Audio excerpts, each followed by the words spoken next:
Hello, in this video I'm going to lay a foundation for you to answer questions involving sine and cosine function. And what you need to get from this video is understanding how coefficients A, B, and D are affecting the graph of sine and cosine function. Here I have a graph of sine function, and here are some key things you need to recognize. First of all, sine function can only have values from -1 to 1, and then period for the sine function is 360 degrees. So you can see if I start from the 0 here, I go one full wave and I go back here, and here is 360.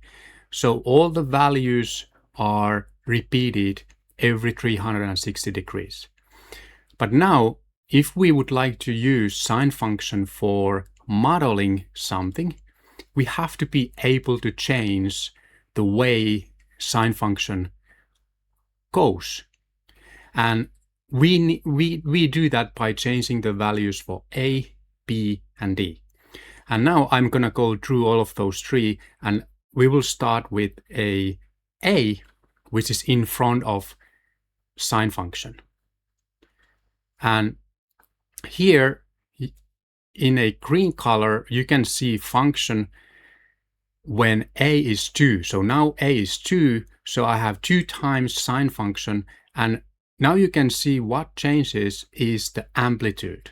So initially this blue curve amplitude is 1, going from so-called principal axis to maximum point, that is amplitude, and that's 1. But then if I change the value for A to be 2, you can see amplitude is 2. Then going up to 3, you can see now amplitude is 3.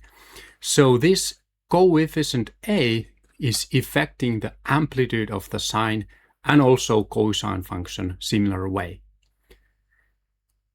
One thing you have to be careful with this A is that it can also be negative.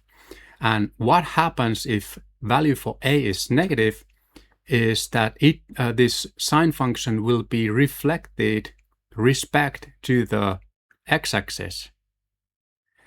So now this green curve has value for A -1, and you can see instead of going from 0 going upwards, this green curve is going downwards.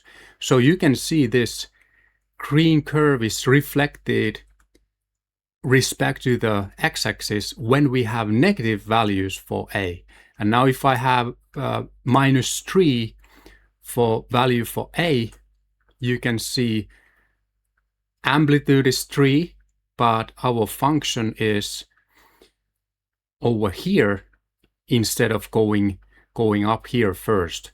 So that's something you have to be careful with this coefficient A. But yes, it's affecting the amplitude of sine and cosine function similar way.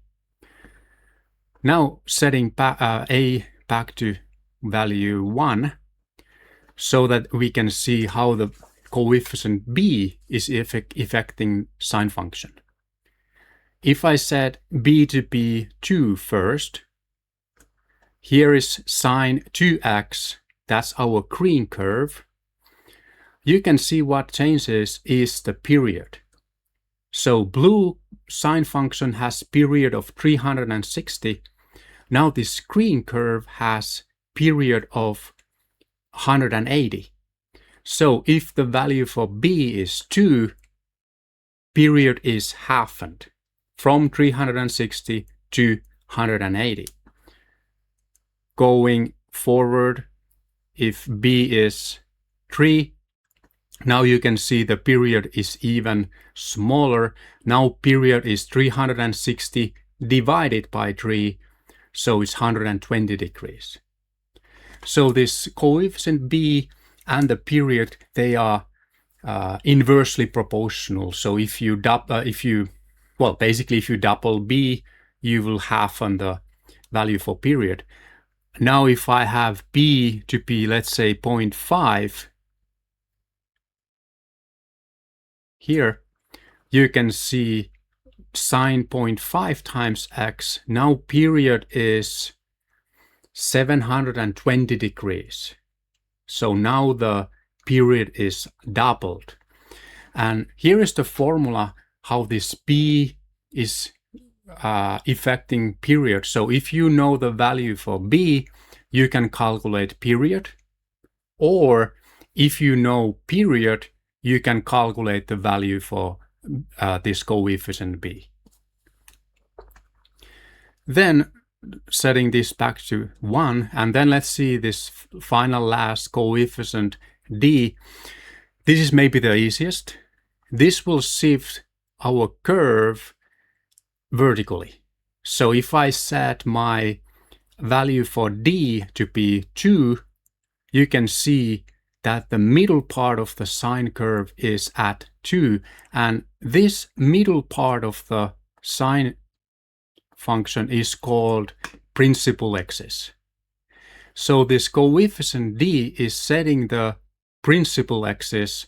So now d is 2, principal axis is y equal 2. That's the horizontal line going in the middle of the curve. This d can also be negative, so I can shift my sine function down here, setting d to be -3. Now the principal axis is at -3. So here is how the coefficient a, b, and d are affecting sine function.